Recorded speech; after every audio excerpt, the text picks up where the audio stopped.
Binakbakan ni Senate President Jesus Escudero ang mga kongresistang paulit-ulit nang nangungulit sa upper chamber na pagulungin na ang bola sa impeachment trial ng pangalawang Pangulo. Ngunit sa gitna po ng political drama, may teorya si dating Senator Trillanes sa mga desisyon ng Senate leader.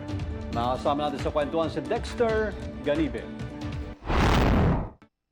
Kahit pa paulit-ulit na kalampagin ng mga mambabatas ang Senado, tila nakapirme si Senate President Jesus Escudero sa desisyong hawakan muna sa tali ang impeachment case ng ikalawang Pangulo.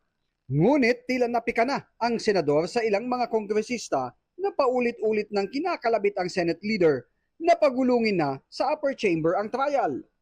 Pinabulaanan ng senador na hinaharang niya ang impeachment dahil sa takot sa ikalawang Pangulo. Pinatutsadahan tuloy ni Escudero ang Kongreso at sinabing hindi katulad ng Senado ang mga ito na sumusunod na lamang kay House Speaker Martin Romualdez. Pwes kung trabaho ng ilang mambabatas na maging sunod-sunuran kay Speaker Romualdez na gusto klaro itong impeachment na ito, hindi namin trabaho yan sa Senado. Hindi ko rin trabaho yan bilang tagapangulo ng Senado. Desididoan niya sila na idaan sa tamang proseso ang impeachment case ng pangalawang Pangulo at muling idiniin ang pag-upo ng Kongreso sa impeachment complaint ng 2 buwan. Para sa akin, gagampanan namin ang aming tungkulin ayon sa aming paniniwala na tamang proseso na naaayon sa batas. Nung inupuan nila na mahigit 2 buwan itong impeachment complaint, may narinig ba sila sa amin? Nakalagay din sa rules nila immediately ibibigay ng SecGen yung impeachment complaint sa Speaker. Hindi nila ginawa yun sa loob na mahigit 2 buwan. May narinig ba silang reklamo sa amin? Ginalang namin ang kanilang pasya, proseso at pagdidesisyon.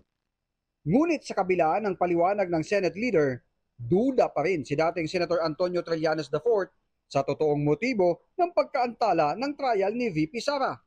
Tingin ng dating senador, alam ni Escudero na mali ang kanyang ginagawa, ngunit nasa ilalim umano ito ng pressure na mapanatili ang kanyang posisyon sa Senado. If I were to advise him, step back, mag-recalibrate ka. Kumbaga, probably nung kinonkok niya itong plano na ito, ay iniisip niya na walang magpo-pushback. Pero grabe yung pushback ngayon. Ngayon, he can choose to ram it through at the expense of his own personal or political reputation, or he can step back and recalibrate na tipong mukhang nagkamali ako, tingnan natin, then let's do it the right way. Tinabla naman ng ilang kongresista ang paratang ni Escudero at nanindigang walang kongresista na bulag umanong sumusunod kay Romualdez. Ang speaker ay ang leader namin dito sa Kamara. He is our source of guidance and inspiration. Pero sabi ko nga, at the end of the day, andyan po ang Constitution at kami po ang mga congressman na meron naman po kami kanya-kanyang pananaw, meron po kami kanya-kanyang opinion at gaya po ng opinion ng mga counterparts namin sa Senate, nire-respeto rin po namin sila at dapat respetuhin din po nila yung opinion namin dito sa Kamara. Ako po yung representative ng Distrito ng Maynila. Yun po yung boses ng Distrito 2 ng Maynila. So yung boto ko sa impeachment, boto ko ng Distrito 2 ng Maynila yun.